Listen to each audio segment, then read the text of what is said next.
तैत्तिरीय उपनिषद ब्रह्मानंद वल्ली प्रथम अनुवाक।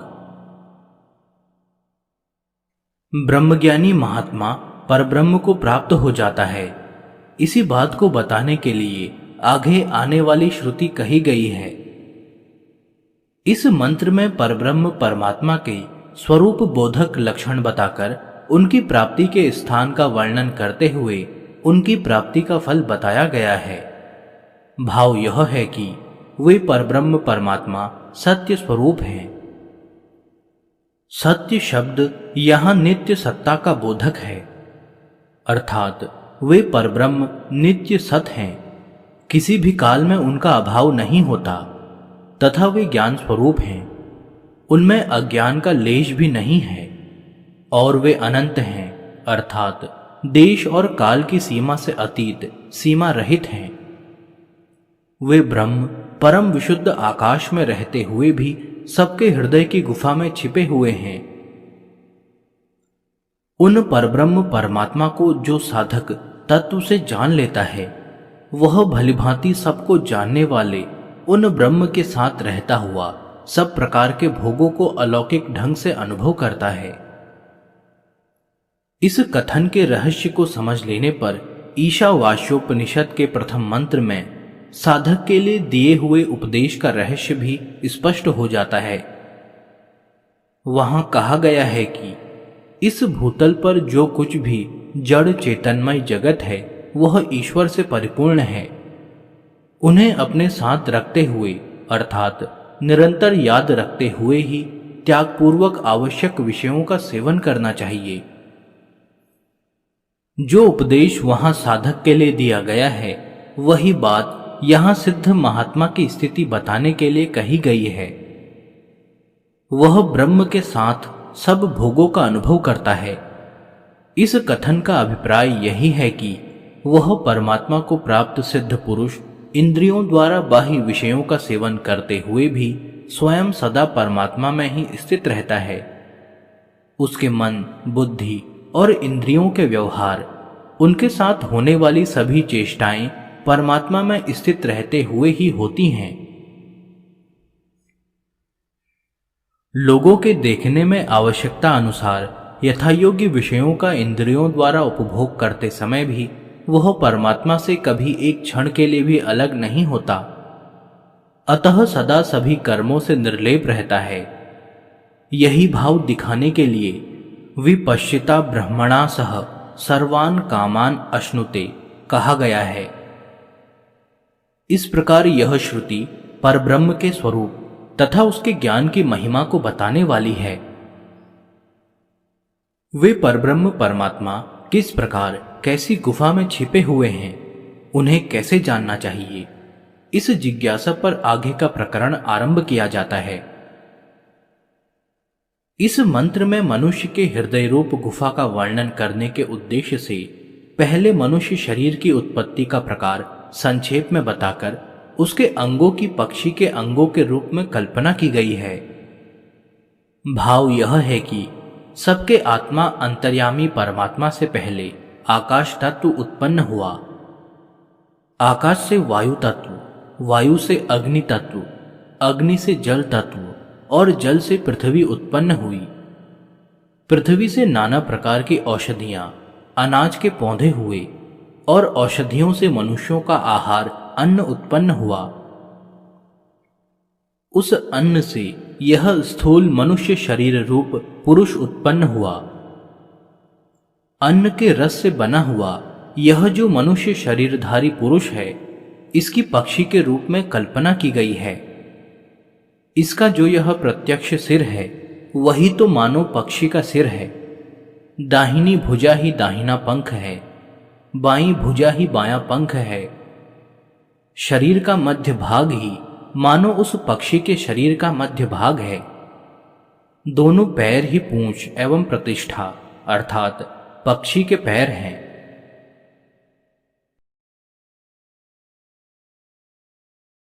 तैत्तिरीय उपनिषद ब्रह्मानंद वल्ली द्वितीय अनुवाक।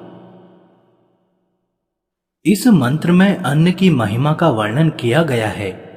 भाव यह है कि इस पृथ्वी लोक में निवास करने वाले जितने भी प्राणी हैं वे सब अन्न से ही उत्पन्न हुए हैं। अन्न के परिणाम रूप रज और वीर्य से ही उनके शरीर बने हैं। उत्पन्न होने के बाद अन्न से ही उनका पालन पोषण होता है, अतः अन्न से ही वे जीते हैं। फिर अंत में इस अन्न में ही अन्न उत्पन्न करने वाली पृथ्वी में ही विलीन हो जाते हैं। तात्पर्य यह कि समस्त प्राणियों के जन्म, जीवन और मरण स्थूल शरीर के संबंध से ही होते हैं और स्थूल शरीर अन्न से ही उत्पन्न होते हैं, अन्न से ही जीते हैं तथा अन्न के उद्गम स्थान पृथ्वी में ही विलीन हो जाते हैं। उन शरीरों में रहने वाले जो जीवात्मा हैं वे अन्न में विलीन नहीं होते।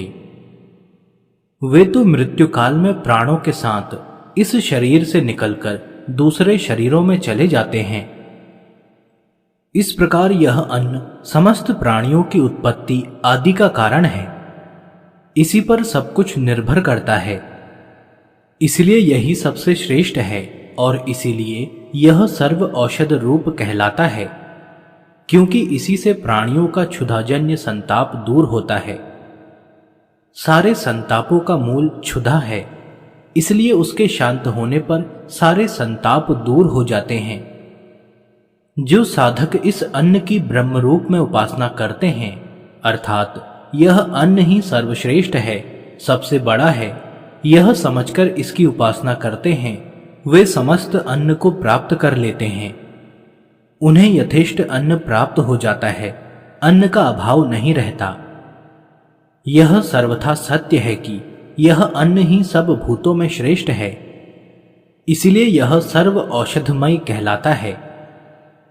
तथा सब प्राणी अन्न से उत्पन्न होते हैं और उत्पन्न होने के बाद अन्न से ही बढ़ते हैं। उनके अंगों की पुष्टि भी अन्न से ही होती है। सब प्राणी इसको खाते हैं तथा यह भी सब प्राणियों को खा जाता अपने में विलीन कर लेता है। इसलिए अद्यते अत्ति च इति अन्नम, इस व्युत्पत्ति के अनुसार इसका नाम अन्न है। द्वितीय अनुवाक के इस दूसरे अंश में प्राणमय शरीर का वर्णन किया गया है। भाव यह है कि पूर्वोक्त अन्न के रस से बने हुए स्थूल शरीर से भिन्न उस स्थूल शरीर के भीतर रहने वाला एक और शरीर है, उसका नाम प्राणमय है। उस प्राणमय से यह अन्नमय शरीर पूर्ण है।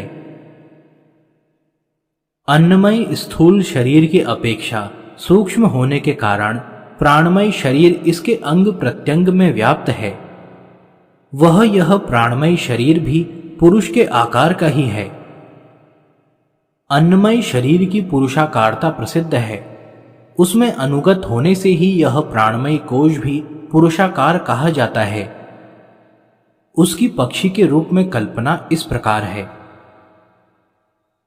प्राण ही मानो उसका सिर है, क्योंकि शरीर के अंगों में जैसे मस्तक श्रेष्ठ है, उसी प्रकार पांचों प्राणों में मुख्य प्राण ही सर्वश्रेष्ठ है।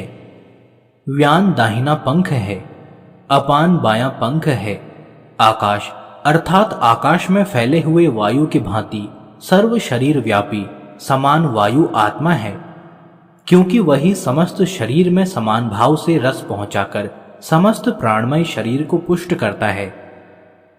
इसका स्थान शरीर का मध्य भाग है तथा इसी का बाह्य आकाश से संबंध है। यह बात प्रश्नोपनिषद के तीसरे प्रश्नोत्तर के 5वें और 8वें मंत्रों में कही गई है। तथा पृथ्वी पूंछ एवं आधार है, अर्थात अपान वायु को रोककर रखने वाली पृथ्वी की आधिदैविक शक्ति ही इस प्राणमय पुरुष का आधार है। इसका वर्णन भी प्रश्नोपनिषद के तीसरे प्रश्नोत्तर के 8वें मंत्र में ही आया है।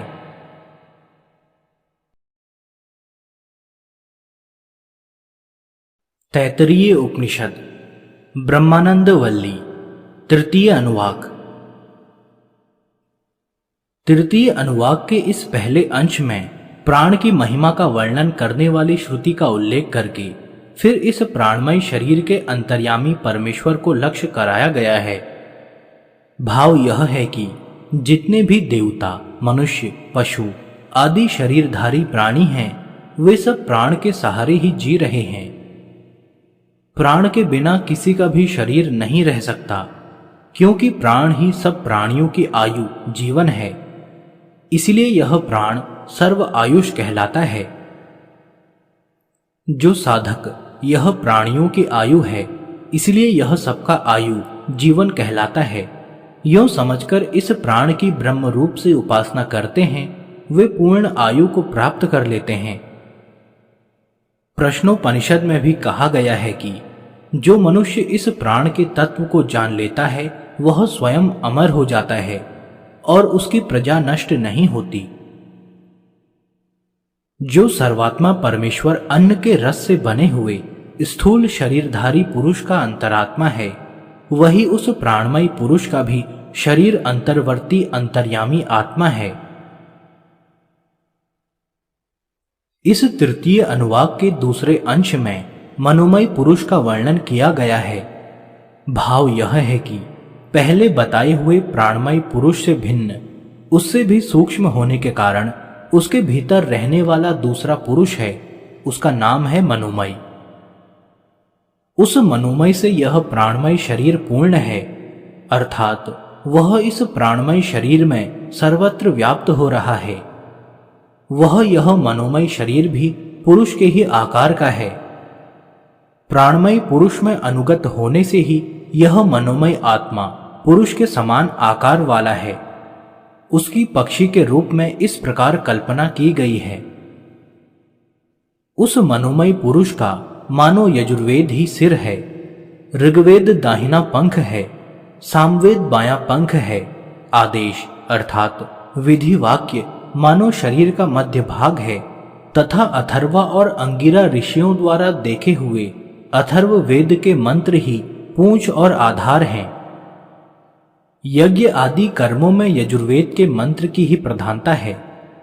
इसके सिवा जिनके अक्षरों की कोई नियत संख्या न हो तथा जिसकी पाद पूर्ति का कोई नियत नियम न हो, ऐसे मंत्रों को यजु छंद के अंतर्गत समझा जाता है। इस नियम के अनुसार जिस किसी वैदिक वाक्य या मंत्र के अंत में स्वाहा पद जोड़कर अग्नि में आहुति दी जाती है, वह मंत्र या वाक्य भी यजु ही कहलाएगा। इस प्रकार यजुर मंत्रों के द्वारा ही अग्नि को हविष्य अर्पित किया जाता है, इसलिए वहां यजु प्रधान है। अंगों में भी सिर प्रधान है, अतः यजुर्वेद को सिर बतलाना उचित ही है। वेद मंत्रों के वर्ण, पद और वाक्य आदि के उच्चारण के लिए पहले मन में ही संकल्प उठता है। अतः संकल्प आत्मक वृत्ति के द्वारा मनोमय आत्मा के द्वारा वेद मंत्रों का घनिष्ठ संबंध है। इसलिए इन्हें मनोमय पुरुष के ही अंगों में स्थान दिया गया है। शरीर में जो स्थान दोनों भुजाओं का है, वही स्थान मनोमय पुरुष के अंगों में ऋग्वेद और सामवेद का है। यज्ञ यागादि में इनके मंत्रों द्वारा स्तवन और गायन होता है, अतः यजुर मंत्रों की अपेक्षा ये अप्रधान हैं। फिर भी भुजाओं की भांति यज्ञ में विशेष सहायक हैं, अतएव इनको भुजाओं का रूप दिया गया है। आदेश अर्थात विधि वाक्य वेदों के भीतर हैं, अतः उन्हें ही मनोमय पुरुष के अंगों का मध्य भाग बताया गया है।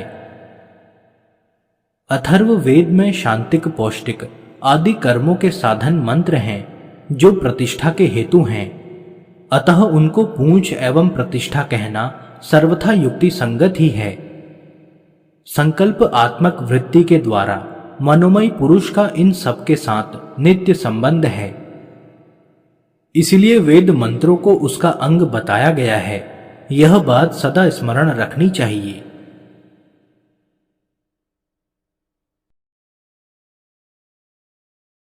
तैत्तिरीय उपनिषद ब्रह्मानंद वल्ली चतुर्थ अनुवाक। इस मंत्र में ब्रह्म के आनंद को जानने वाले विद्वान की महिमा के साथ अर्थांतर से उसके मनोमय शरीर की महिमा प्रकट की गई है। भाव यह है कि परब्रह्म परमात्मा का जो स्वरूप भूत परम आनंद है, वहां तक मन, वाणी आदि समस्त इंद्रियों के समुदाय रूप मनोमय शरीर की भी पहुंच नहीं है। परंतु ब्रह्म को पाने के लिए साधन करने वाले मनुष्य को यह ब्रह्म के पास पहुंचाने में विशेष सहायक है। ये मन, वाणी आदि साधन परायण पुरुष को उन परब्रह्म के द्वार तक पहुंचाकर उसे वहीं छोड़कर स्वयं लौट आते हैं और वह साधक उनको प्राप्त हो जाता है। ब्रह्म के आनंदमय स्वरूप को जान लेने वाला विद्वान कभी भयभीत नहीं होता। इस प्रकार यह मंत्र है। मनोमय शरीर के भी अंतर्यामी आत्मा वे ही परमात्मा है, जो पूर्वोक्त अन्न रसमय शरीर और प्राणमय शरीर के अंतर्यामी हैं। चतुर्थ अनुवाक के इस दूसरे अंश में विज्ञानमय पुरुष का अर्थात विज्ञानमय शरीर के अधिष्ठाता जीवात्मा का वर्णन है। भाव यह है कि पहले बताए हुए मनोमय शरीर से भी सूक्ष्म होने के कारण उसके भीतर रहने वाला जो आत्मा है वह अन्य है। वह है विज्ञानमय पुरुष अर्थात बुद्धिरूप गुहा में निवास करने वाला और उसमें तदाकार सा बना हुआ जीवात्मा। उससे यह मनोमय शरीर पूर्ण है अर्थात वह इस मनोमय शरीर में सर्वत्र व्याप्त है और मनोमय अपने से पहले वाले प्राणमय और अन्नमय में व्याप्त है। अतः यह विज्ञानमय जीवात्मा समस्त शरीर में व्याप्त है। गीता में भी यही कहा है कि जीवात्मा रूप क्षेत्रज्ञ शरीर रूप क्षेत्र में सर्वत्र स्थित है। वह विज्ञानमय आत्मा भी निश्चित ही पुरुष के आकार का है। उस मनोमय पुरुष में व्याप्त होने से ही वह पुरुषाकार कहा जाता है। उस विज्ञानमय के अंगों की पक्षी के रूप में इस प्रकार कल्पना की गई है। श्रद्धा कहते हैं बुद्धि की निश्चित विश्वास रूप वृत्ति को। वही उस विज्ञान आत्मा के शरीर में प्रधान अंग रूप सिर है, क्योंकि यह दृढ़ विश्वास ही प्रत्येक विषय में उन्नति का कारण है। परमात्मा की प्राप्ति में तो सबसे पहले और सबसे अधिक इसी की आवश्यकता है। सदाचरण का निश्चय ही इसका दाहिना पंख है। सत्य भाषण का निश्चय ही इसका बायां पंख है। ध्यान द्वारा परमात्मा के साथ संयुक्त रहना ही विज्ञानमय शरीर का मध्य भाग है और मह नाम से प्रसिद्ध परमात्मा पूंछ अर्थात आधार है, क्योंकि परमात्मा ही जीवात्मा का परम आश्रय है। शिक्षावल्ली में भू, भुवः, स्वः और मह इन चार व्याहृतियों में मह को ब्रह्म का स्वरूप बताया है। अतः मह व्याहृति ब्रह्म का नाम है और ब्रह्म को आत्मा की प्रतिष्ठा बतलाना सर्वथा युक्ति संगत है।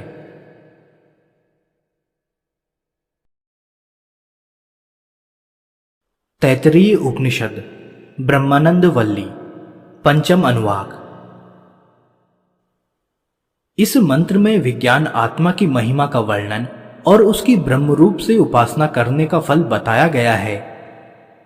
भाव यह है कि यह विज्ञान अर्थात बुद्धि के साथ तद्रूप हुआ जीवात्मा ही यज्ञों का अर्थात शुभ कर्म रूप पुण्यों का विस्तार करता है और यही अन्य अन्य लौकिक कर्मों का भी विस्तार करता है। अर्थात बुद्धि से ही संपूर्ण कर्मों को प्रेरणा मिलती है। संपूर्ण इंद्रियां और मनरूप देवता सर्वश्रेष्ठ ब्रह्म के रूप में इस विज्ञानमय जीवात्मा की ही सेवा करते हैं। अपनी अपनी वृत्तियों द्वारा इसी को सुख पहुंचाते रहते हैं। यदि कोई साधक इस विज्ञान स्वरूप आत्मा को ही ब्रह्म समझता है और यदि यह उस धारणा से कभी च्युत नहीं होता अर्थात उस धारणा में भूल नहीं करता या शरीर आदि में स्थित एक देशीय एवं वृद्ध स्वरूप में ब्रह्म का अभिमान नहीं कर लेता, तो वह अनेक जन्मों के संचित पाप समुदाय को शरीर में ही छोड़कर समस्त दिव्य भोगों का अनुभव करता है। इस प्रकार यह श्लोक है। उस विज्ञानमय के भी अंतर्यामी आत्मा वे ही परब्रह्म परमेश्वर हैं, जो पहले वालों के अर्थात अन्न रसमय स्थूल शरीर के, प्राणमय के और मनोमय के हैं। पंचम अनुवाक के इस दूसरे अंश में आनंदमयी परम पुरुष का वर्णन किया गया है। भाव यह है कि पहले अंश में कहे हुए विज्ञानमय जीवात्मा से भिन्न उसके भी भीतर रहने वाला एक दूसरा आत्मा है, वह है आनंदमय परमात्मा। उससे यह विज्ञानमय पुरुष व्याप्त है, अर्थात वह इसमें भी परिपूर्ण है। बृहदारण्यक उपनिषद में भी परमात्मा को जीवात्मा रूप शरीर का शासन करने वाला और उसका अंतरात्मा बताया है। वे ही वास्तव में समस्त पुरुषों से उत्तम होने के कारण पुरुष शब्द के अभिधेयी हैं। वे विज्ञानमय पुरुष के समान आकार वाले हैं। उस विज्ञानमय पुरुष में व्याप्त होने के कारण ही वे पुरुषाकार कहे जाते हैं। पक्षी के रूप में उन आनंदमय परमेश्वर के अंगों की कल्पना इस प्रकार की गई है। प्रिय भाव उनका सिर है। तात्पर्य यह कि आनंदमय परमात्मा सबके प्रिय हैं। समस्त प्राणी आनंद से प्रेम करते हैं, सभी आनंद को चाहते हैं, परंतु न जानने के कारण उन्हें पा नहीं सकते। यह प्रियता उन आनंदमय परमात्मा का एक प्रधान अंश है, अतः यही मानो उनका प्रधान अंग सिर है। मोद दाहिना अंग है, प्रमोद बायां पंख है। आनंद ही परमात्मा का मध्य अंग है तथा स्वयं ब्रह्म ही इनकी पूंछ एवं आधार है। परमात्मा अव्यय रहित होने के कारण उनके स्वरूप और अंगों का वर्णन वास्तविक रूप से नहीं बन सकता। फिर ऐसी कल्पना क्यों की गई? इसका समाधान करते हुए ब्रह्मसूत्र में यह स्पष्ट कर दिया गया है कि ब्रह्म के विषय में ऐसी कल्पना केवल उपासना की सुगमता के लिए की जाती है, दूसरा कोई प्रयोजन नहीं है। इस प्रकरण में विज्ञानमय का अर्थ जीवात्मा और आनंदमय का अर्थ परमात्मा ही लेना चाहिए। यह बात ब्रह्मसूत्र में युक्तियों तथा श्रुतियों के प्रमाणों द्वारा सिद्ध की गई है।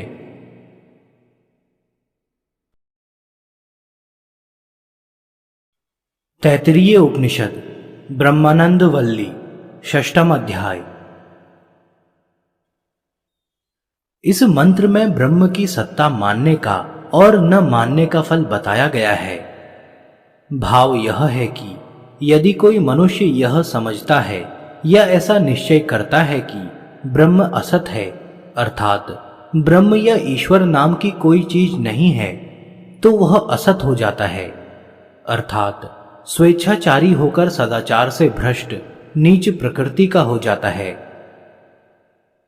और यदि कोई मनुष्य ब्रह्म के यथार्थ तत्व को न जानकर भी यह समझता है कि निःसंदेह ब्रह्म है, अर्थात शास्त्र और महापुरुषों पर दृढ़ विश्वास होने के कारण यदि उसके मन में ईश्वर की सत्ता का पूरा विश्वास हो गया है, तो ऐसे मनुष्य को ज्ञानी और महापुरुष सत अर्थात सत्पुरुष समझते हैं, क्योंकि परमात्मा के तत्व ज्ञान की पहली सीढ़ी उनकी सत्ता में विश्वास ही है।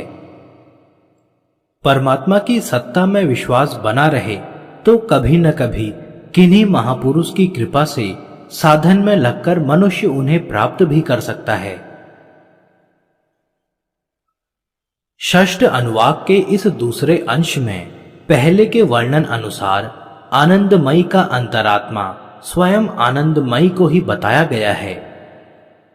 भाव यह है कि उन आनंदमयी ब्रह्म के वे स्वयं ही शरीरांतरवर्ती आत्मा हैं, क्योंकि उनमें शरीर और शरीरी का भेद नहीं है। जो पहले बताए हुए अन्न रसमयी आदि सबके अंतर्यामी परमात्मा हैं, वे स्वयं ही अपने अंतर्यामी हैं। उनका अंतर्यामी कोई दूसरा नहीं है। इसलिए इनके आगे किसी दूसरे को न बताकर उस वर्णन की परंपरा को यहीं समाप्त कर दिया गया है।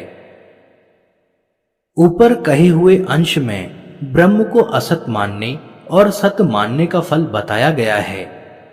उसे सुनकर प्रत्येक मनुष्य के मन में जो प्रश्न उठ सकते हैं, उन प्रश्नों का निर्णय करके उन ब्रह्म की सत्ता का प्रतिपादन करने के लिए श्रुति स्वयं ही प्रश्न उपस्थित करती है। अब यहां से अनुप्रश्न आरंभ करते हैं। पहला प्रश्न तो यह कि यदि ब्रह्म है तो उनको न जानने वाला कोई भी मनुष्य मरने के अनंतर परलोक में जाता है या नहीं। दूसरा यह प्रश्न है कि ब्रह्म को जानने वाला कोई भी विद्वान मरने के बाद परलोक को प्राप्त होता है या नहीं। इन प्रश्नों के उत्तर में श्रुति ब्रह्म के स्वरूप और शक्ति का वर्णन करती है तथा पहले अनुवाक में जो संक्षेप से सृष्टि की उत्पत्ति का क्रम बताया था उसे भी विशद रूप से समझाया जाता है। अनुप्रश्न उन प्रश्नों को कहते हैं जो आचार्य के उपदेश के अनंतर किसी शिष्य के मन में उठते हैं या जिन्हें वह उपस्थित करता है। इस अनुवाक में जो अनुप्रश्न पूछे गए हैं वे दो के रूप में तीन हैं। पहला, वास्तव में ब्रह्म है या नहीं। दूसरा, जब ब्रह्म आकाश की भांति सर्वगत तथा पक्षपात रहित सम है तब क्या वे अविद्वान अपना ज्ञान न रखने वाले को भी प्राप्त होते हैं या नहीं। तीसरा, यदि अविद्वान को नहीं प्राप्त होते तब तो सम होने के कारण वे विद्वान को भी नहीं प्राप्त होंगे। इसलिए यह तीसरा प्रश्न है कि विद्वान पुरुष ब्रह्म का अनुभव करता है या नहीं। इसके उत्तर में ब्रह्म को सृष्टि का कारण बतलाकर अर्थात उनकी सत्ता सिद्ध कर दी गई। फिर तत् सत्यम इत्याक्षते, इस वाक्य द्वारा श्रुति ने स्पष्ट रूप से भी उनकी सत्ता का प्रतिपादन कर दिया। सर्ग के आदि में परब्रह्म परमात्मा ने यह विचार किया कि मैं नाना रूप में उत्पन्न होकर बहुत हो जाऊं। यह विचार करके उन्होंने तप किया, अर्थात जीवों के कर्मानुसार सृष्टि उत्पन्न करने के लिए संकल्प किया। संकल्प करके यह जो कुछ भी देखने, सुनने और समझने में आता है उस जड़ चेतनमय समस्त जगत की रचना की, अर्थात इसका संकल्पमय स्वरूप बना लिया। उसके बाद स्वयं भी उसमें प्रविष्ट हो गए।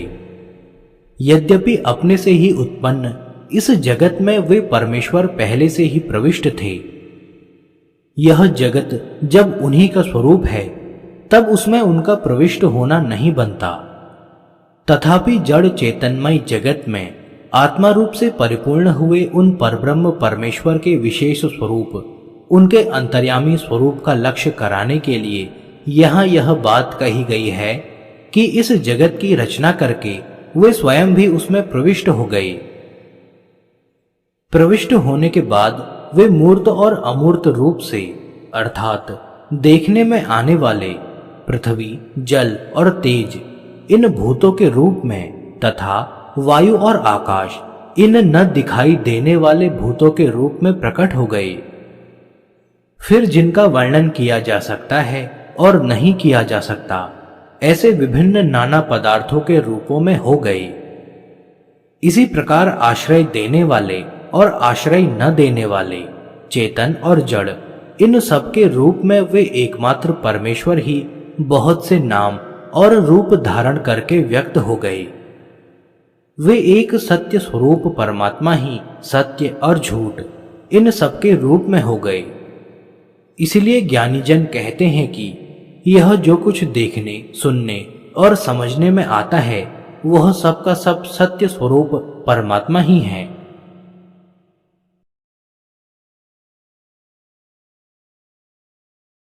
तैत्तिरीय उपनिषद ब्रह्मानंद वल्ली, सप्तम अनुवाक। सूक्ष्म और स्थूल रूप में प्रकट होने से पहले यह जड़ चेतनमय संपूर्ण जगत असत अर्थात अव्यक्त रूप में ही था। उस अव्यक्त अवस्था से ही यह सत अर्थात नाम रूपमय प्रत्यक्ष जड़ चेतनात्मक जगत उत्पन्न हुआ है। परमात्मा ने अपने को स्वयं ही इस जड़ चेतनात्मक जगत के रूप में बनाया है।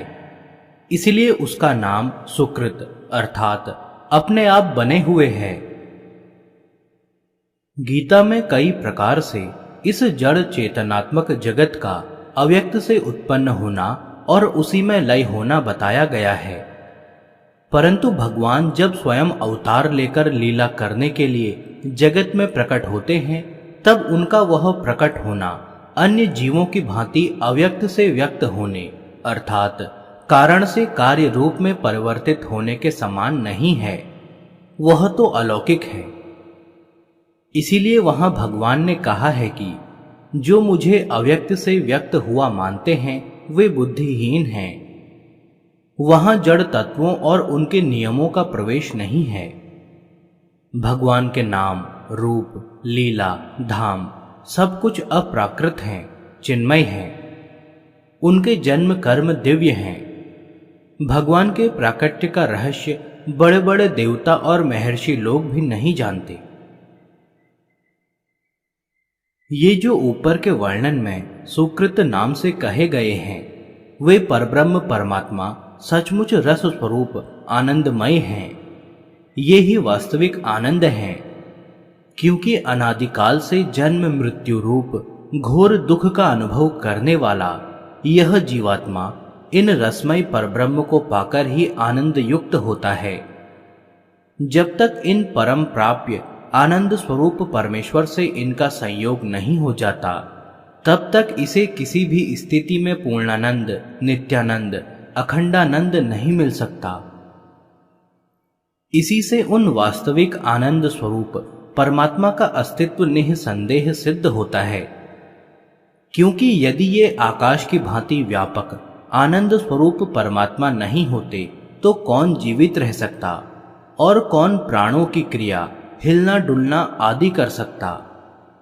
अर्थात समस्त प्राणी सुख स्वरूप परमात्मा के ही सहारे जीते और हलन चलन आदि चेष्टा करते हैं। इतना ही नहीं, सबके जीवन निर्वाह की सब प्रकार से सुव्यवस्था करने वाले भी वे ही हैं। अन्यथा इस जगत की समस्त भौतिक क्रिया जो नियमित और व्यवस्थित रूप से चल रही है, कैसे हो सकती। अतः मनुष्य को यह भलीभांति विश्वास करना चाहिए कि इस जगत के कर्ता धर्ता परब्रह्म परमेश्वर अवश्य हैं तथा निःसंदेह ये परमात्मा ही सबको आनंद प्रदान करते हैं। जब आनंद स्वरूप एकमात्र परमात्मा ही हैं, तब दूसरा कौन आनंद दे सकता है। क्योंकि उन परब्रह्म परमेश्वर को पाने की अभिलाषा रखने वाला यह जीव जब कभी देखने में न आने वाले, बतलाने में न आने वाले और किसी के आश्रित न रहने वाले शरीर रहित परब्रह्म परमात्मा में निर्भय अविचल स्थिति लाभ करता है, उस समय वह निर्भय पद को प्राप्त हो जाता है, सदा के लिए भय एवं शोक से रहित हो जाता है। क्योंकि जब तक यह जीवात्मा उन परब्रह्म परमात्मा से थोड़ा भी अंतर किए रहता है, उनमें पूर्ण स्थिति लाभ नहीं कर लेता या उनका निरंतर स्मरण नहीं करता, उन्हें थोड़ी देर के लिए भी भूल जाता है, तब तक उसके लिए भय है, अर्थात उसका पुनर्जन्म होना संभव है। क्योंकि जिस समय उसकी परमात्मा में स्थिति नहीं है, वह भगवान को भूला हुआ है, उसी समय यदि उसकी मृत्यु हो गई तो फिर उसका अंतिम संस्कार के अनुसार जन्म होना निश्चित है। क्योंकि भगवान ने गीता में कहा है, जिस जिस भाव को स्मरण करता हुआ मनुष्य अंतकाल में शरीर छोड़ता है, उसी के अनुसार उसे जन्म ग्रहण करना पड़ता है और मृत्यु प्रारब्ध के अनुसार किसी क्षण भी आ सकती है। इसीलिए योग भ्रष्ट का पुनर्जन्म होने की बात गीता में कही गई है। जब तक परमात्मा में पूर्ण स्थिति नहीं हो जाती अथवा जब तक भगवान का निरंतर स्मरण नहीं होता, तब तक यह पुनर्जन्म का भय, जन्म मृत्यु का भय सभी के लिए बना हुआ है। चाहे कोई बड़े से बड़ा शास्त्रज्ञ विद्वान क्यों न हो, चाहे कोई अपने को बड़े से बड़ा ज्ञानी अथवा पंडित क्यों न माने, वे परमेश्वर सब पर शासन करने वाले हैं। उन्हीं की शासन शक्ति से जगत की सारी व्यवस्था नियमित रूप से चल रही है।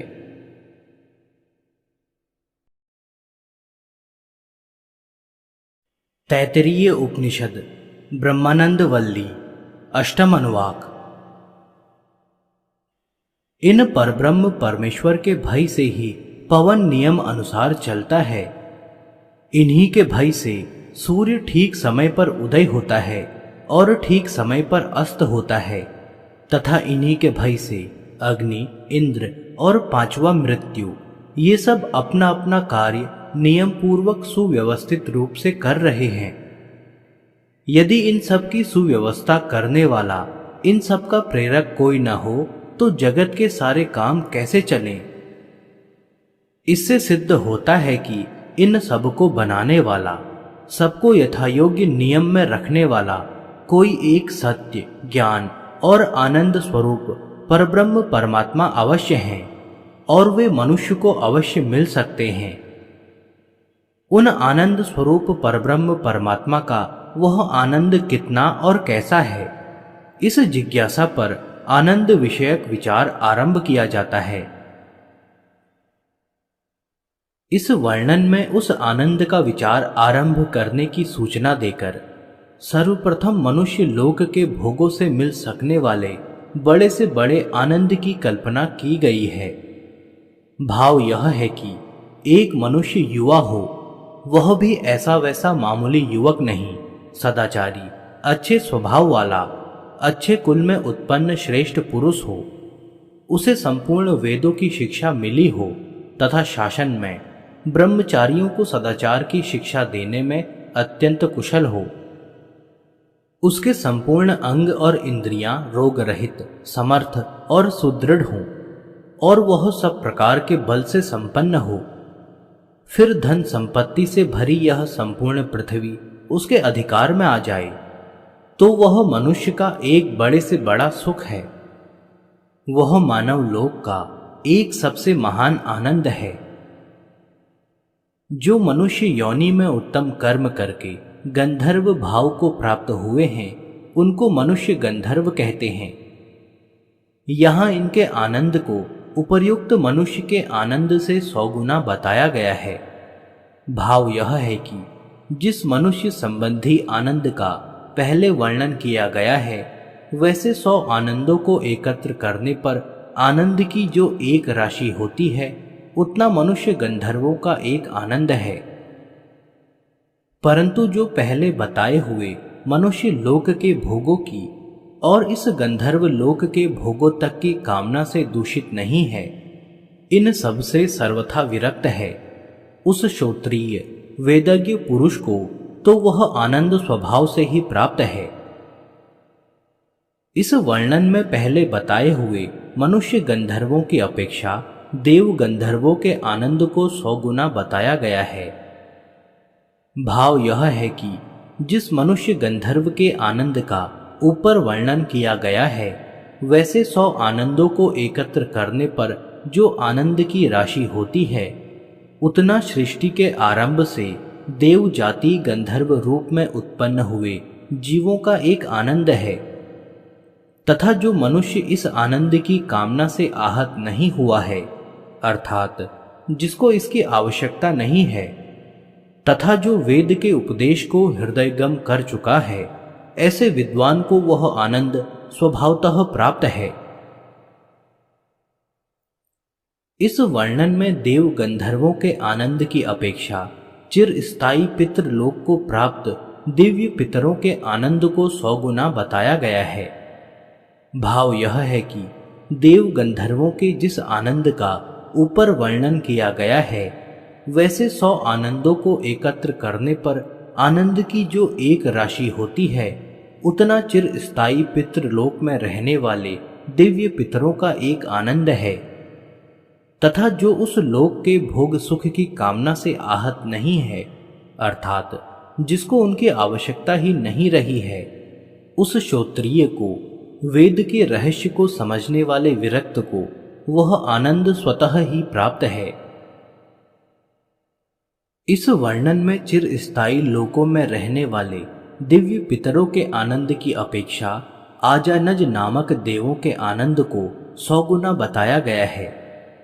भाव यह है कि चिरस्थायी लोकों में रहने वाले दिव्य पितरों के जिस आनंद का ऊपर वर्णन किया गया है, वैसे 100 आनंदों की मात्रा को एकत्र करने पर जो आनंद की एक राशि होती है, उतना आजानज नामक देवताओं का एक आनंद है।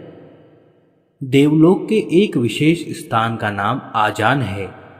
जो लोग स्मृतियों में प्रतिपादित किन्हीं पुण्य कर्मों के कारण वहां उत्पन्न हुए हैं, उन्हें आजानज कहते हैं। जो उस लोक के भोगों की कामना से आहत नहीं है, अर्थात जो उस आनंद को भी तुच्छ समझकर उससे विरक्त हो गया है, उस वेद के रहस्य को समझने वाले विरक्त पुरुष के लिए वह आनंद स्वभाव सिद्ध है। इस वर्णन में कर्म देवों की अपेक्षा सृष्टि के आदिकाल में जिन स्थायी देवों की उत्पत्ति हुई है, उन स्वभाव सिद्ध देवों के आनंद को 100 गुना बताया गया है। भाव यह है कि कर्म देवों के जिस आनंद का ऊपर वर्णन किया गया है, वैसे 100 आनंदों को एकत्र करने पर जो आनंद की एक राशि होती है, उतना उन स्वभाव सिद्ध देवताओं का एक आनंद है। जो उन स्वभाव सिद्ध देवताओं के भोग आनंद की कामना से आहत नहीं है, अर्थात उसकी भी जिसको कामना नहीं है, उस वेद के रहस्य को समझने वाले निष्काम विरक्त के लिए तो वह आनंद स्वभाव सिद्ध ही है। इस वर्णन में पहले बताए हुए स्वभाव सिद्ध देवताओं के आनंद की अपेक्षा इंद्र के आनंद को 100 गुना बताया गया है।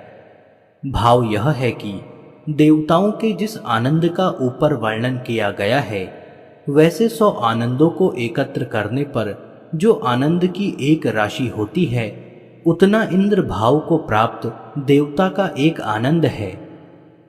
जो इंद्र के भोग आनंद की कामना से आहत नहीं हुआ है, अर्थात जिसको इंद्र के सुख की भी आकांक्षा नहीं है, जो उसे भी तुच्छ समझकर उससे विरक्त हो गया है, उस वेद के रहस्य को समझने वाले निष्काम पुरुष को वह आनंद स्वतः प्राप्त है। इस वर्णन में इंद्र के आनंद की अपेक्षा बृहस्पति के आनंद को 100 गुना बताया गया है। भाव यह है कि इंद्र के जिस आनंद का ऊपर वर्णन किया गया है, वैसे 100 आनंदों को एकत्र करने पर जो आनंद की एक राशि होती है, उतना बृहस्पति के पद को प्राप्त हुए देवता का एक आनंद है। परंतु जो मनुष्य बृहस्पति के भोग आनंद की कामना से भी आहत नहीं है, उस भोग आनंद को भी अनित्य होने के कारण जो तुच्छ समझकर उससे विरक्त हो चुका है, उस वेद के रहस्य को जानने वाले निष्काम मनुष्य को वह आनंद स्वतः प्राप्त है। इस वर्णन में बृहस्पति के आनंद की अपेक्षा प्रजापति के आनंद को 100 गुना बताया गया है। भाव यह है कि बृहस्पति के जिस आनंद का ऊपर वर्णन किया गया है, वैसे 100 आनंदों को एकत्र करने पर जो आनंद की एक राशि होती है, उतना प्रजापति के पद पर आरूढ़ देवता का एक आनंद है। परंतु जो मनुष्य इस प्रजापति के भोग आनंद की कामना से भी आहत नहीं है, अर्थात उससे भी जो विरक्त हो चुका है, उस वेद के रहस्य को जानने वाले निष्काम मनुष्य को तो वह आनंद स्वभाव से ही प्राप्त है। इस वर्णन में प्रजापति के आनंद से ही हिरण्यगर्भ ब्रह्मा के आनंद को 100 गुना बताया गया है। भाव यह है कि प्रजापति के जिस आनंद का ऊपर वर्णन किया गया है, वैसे 100 आनंदों को एकत्र करने पर जो एक आनंद की राशि होती है, उतना सृष्टि के आरंभ में सबसे पहले उत्पन्न होने वाले हिरण्यगर्भ ब्रह्मा का एक आनंद है।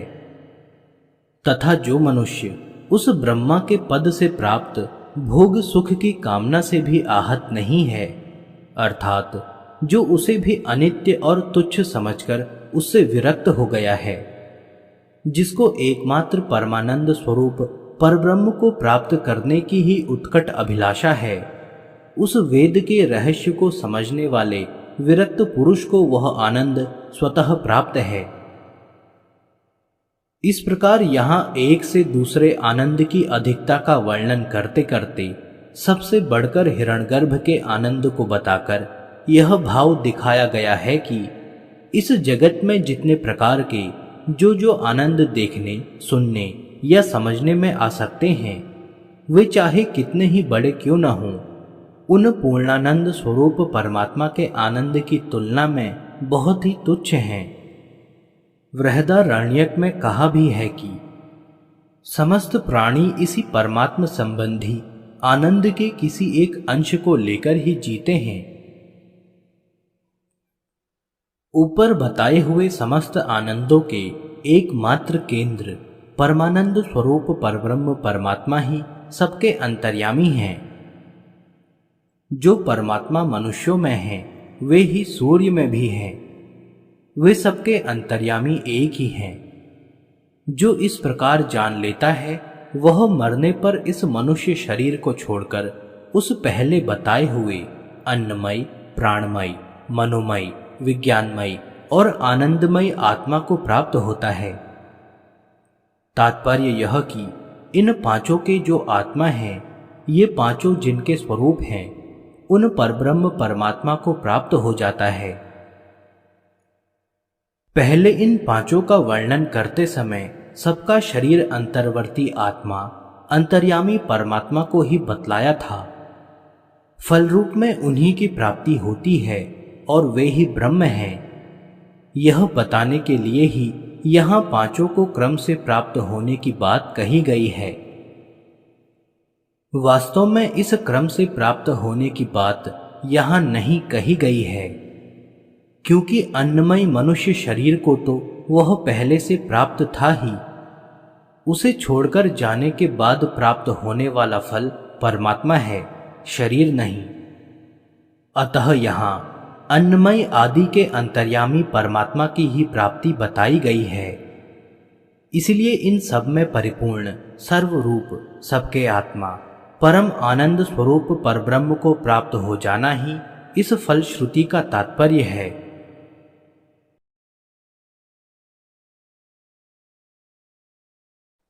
तैत्तिरीय उपनिषद ब्रह्मानंद वल्ली नवम अनुवाक। इस मंत्र में परब्रह्म परमात्मा के परमानंद स्वरूप को जानने का फल बताया गया है। भाव यह है कि मन के सहित सभी इंद्रियां जहां से उसे न पाकर लौट आती हैं, जिस ब्रह्मानंद को जानने की इस मन और इंद्रियों की शक्ति नहीं है, परब्रह्म परमात्मा के उस आनंद को जानने वाला ज्ञानी महापुरुष कभी किसी से भय नहीं करता, वह सर्वथा निर्भय हो जाता है। इस प्रकार इस श्लोक का तात्पर्य है। इस वर्णन में यह बात कही गई है कि ज्ञानी महापुरुष को किसी प्रकार का शोक नहीं होता। भाव यह है कि परमात्मा को ऊपर बताए अनुसार जानने वाला विद्वान कभी इस प्रकार शोक नहीं करता कि क्यों मैंने श्रेष्ठ कर्मों का आचरण नहीं किया अथवा क्यों मैंने पाप कर्म किया। उसके मन में पुण्य कर्मों के फलस्वरूप उत्तम लोकों की प्राप्ति का लोभ नहीं होता और उसे पाप जनित नरक आदि का भय भी नहीं सताता। लोभ और भय जनित संताप से वह ऊंचा उठ जाता है। उक्त ज्ञानी महापुरुष आसक्ति पूर्वक किए हुए पुण्य और पाप दोनों प्रकार के कर्मों को जन्म मरण रूप संताप का हेतु समझकर उनके प्रति राग द्वेष से सर्वथा रहित हो जाता है और परमात्मा के चिंतन में संलग्न रहकर आत्मा की रक्षा करता है।